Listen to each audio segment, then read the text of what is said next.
Assalamualaikum warahmatullahi wabarakatuh. Di mata kuliah Madura Culture pertemuan 13, saya akan membahas tentang Kiai Haji Bahaudin Mudari wafat.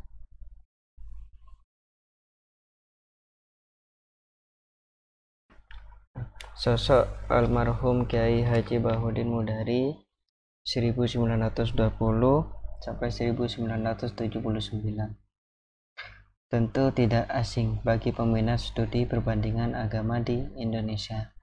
Namanya mencuat seiring terbitnya buku berjudul Dialog Masalah Ketuhanan Yesus.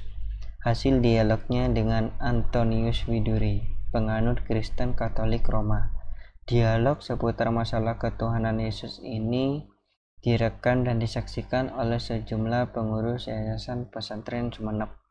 Dialog itu pun mengantarkan Antonius pada cahaya Islam. Beragam tanggapan muncul atas terbitnya karya ini.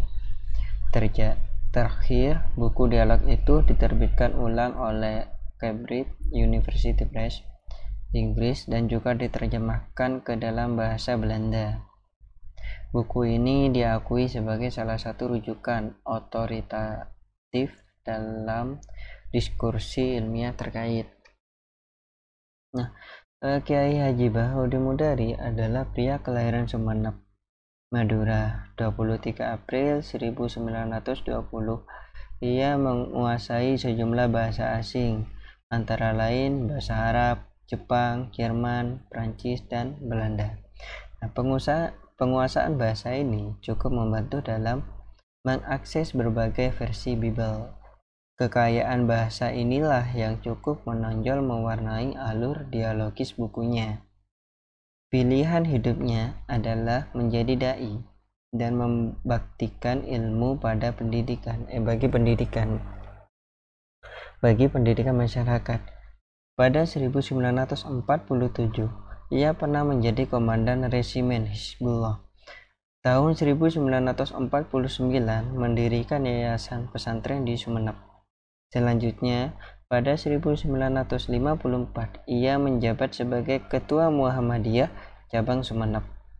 Kiai Bahaudin juga pernah diamanahi sebagai Kepala Kantor Departemen Agama Sumeneb, Ketua Umum GUPPI Jawa Timur, Ketua MUI Jawa Timur, dan anggota DPRD tingkat 1 Jawa Timur. Hingga akhir hayat ia mengabdikan diri sebagai pengasuh pesantren Kepancian Sumeneb. Sebenarnya buku karya Kiai dari Sumeneb ini tentang kristologi, bukan hanya dialog masalah ketuhanan Yesus. Ia juga menulis buku dialog masalah kebenaran Bible. Dokumentasi hasil dialog pula sebagaimana buku pertama. Pria kelahiran Sumeneb tersebut juga memiliki karya tulis seputar agama Islam yang telah dibukukan. Hanya saja karya lainnya nampak kurang dikenal dibandingkan monumental tentang ketuhanan Yesus tersebut. Membaca buku dialog masalah ketuhanan Yesus itu kecermatan tambahan. Pasalnya, ayat-ayat Bible saat ini memiliki perbedaan redaksional dengan Bible yang digunakan sekitar masa kehidupan sang kiai.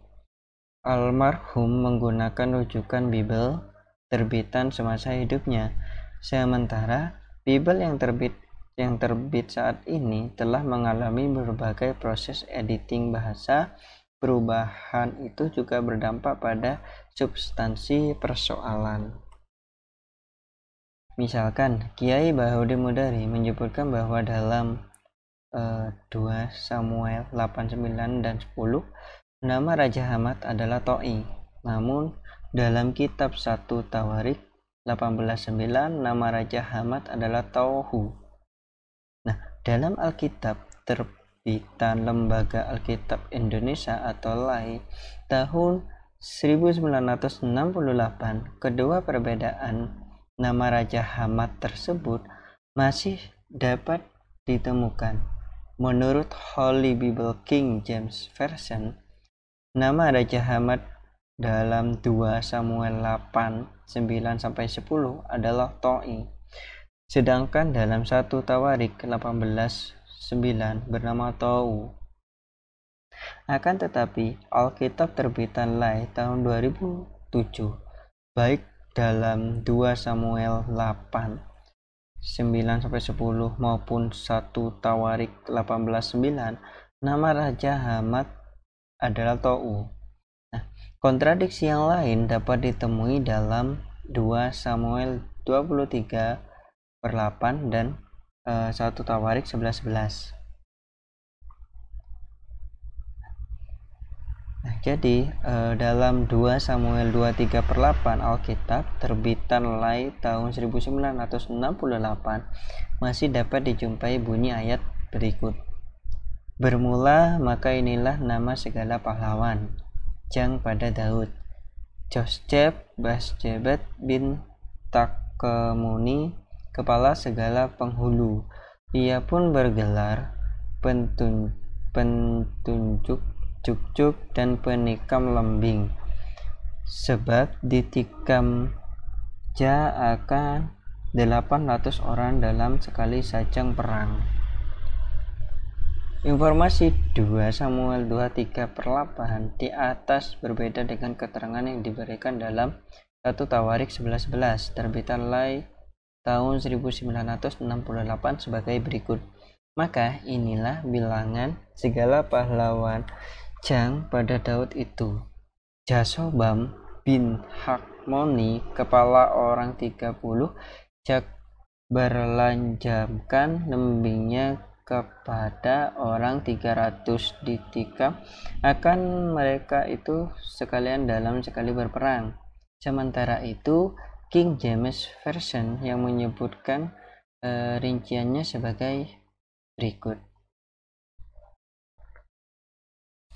Nah, perubahan ini kemudian tampak nyata jika dibandingkan dengan versi Alkitab terbitan Lai tahun 2007 sebagai berikut. Inilah nama para pahlawan yang mengiringi Daud. Ishbal, orang Hakmoni, kepala Triwira, ia mengayunkan tombaknya melawan 800 orang yang tertikam mati dalam satu pertempuran. Dan inilah daftar para pahlawan yang mengiringi Daud. Yesomba bin Hakmoni, kepala Triwiran, ia mengayunkan tombaknya melawan 300 orang yang tertikam mati dalam satu pertempuran. Nah, kontradiksi dan penyesuaian serupa banyak dijumpai dalam Bible. Hasil dialog Kiai Haji Bahudin Mudari tersebut setidaknya menjadi salah satu saksi dokumentatif adanya pengubahan redaksional atau kitab suci. Andaikan Kiai Bahauddin masih hidup, masalah ini tentu akan menjadi kajian yang menarik baginya. Soal perubahan dan keragaman teks telah menjadi bagian yang lazim dalam sejarah perkembangan teks Bible.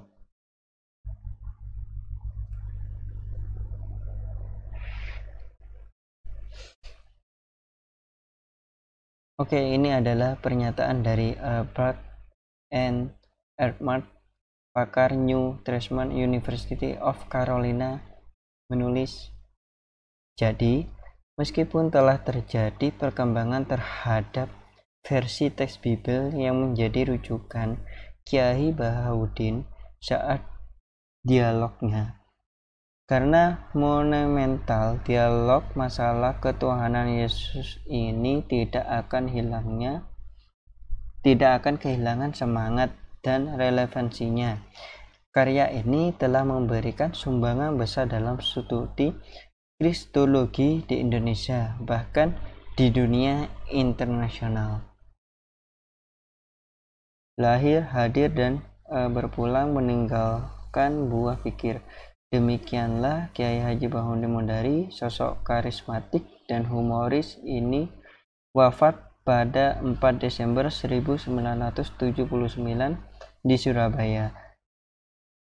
Jasad boleh berkalang tanah, namun gagasan dan semangatnya terus berpendar.